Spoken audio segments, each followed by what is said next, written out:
גברתי, שרה ואני באים לאור עקיבא מזה שנים. זה עניין של חום וחברות. יש לנו כאן ידידים קרובים. ומעל גגות הכוכבים, והזמן עובר בלי פחד, ואני הולך לפגוש אותה בגן העדן.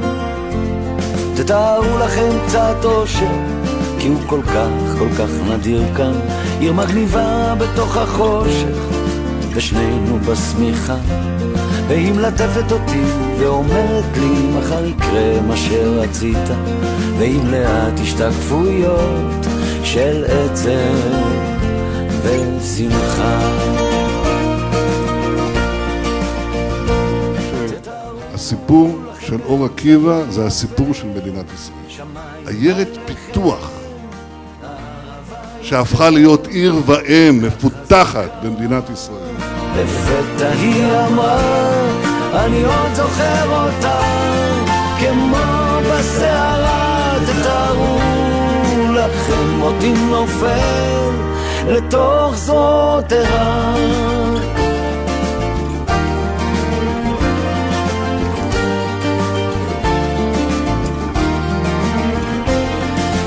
עשייה מפוארת ומערכת חינוך מן הטובות בארץ ושכונות נהדרות. נסענו עכשיו כאן, כל פעם אנחנו נוסעים ורואים עוד שכונה, עוד מנוף,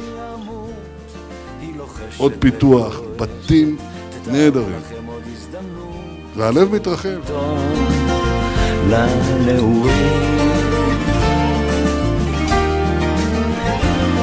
תתארו לכם את החיים זזים אחורה וקדימה, מה שחסר שהוא מתמלא, מה שהיה פתאום ישנו, ואני מביט לתוך עיניה ונגנב בכוח פנימה. תתארו לכם אותנו מגשימים את כל החלומות.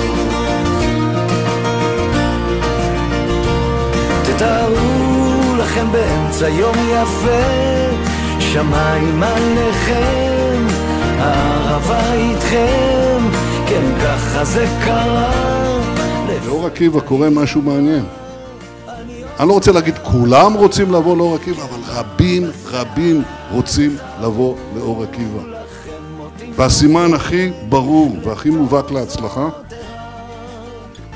זה שהדור הצעיר רוצה להישאר באור עקיבא. אין סימן יותר מובהק להצלחה.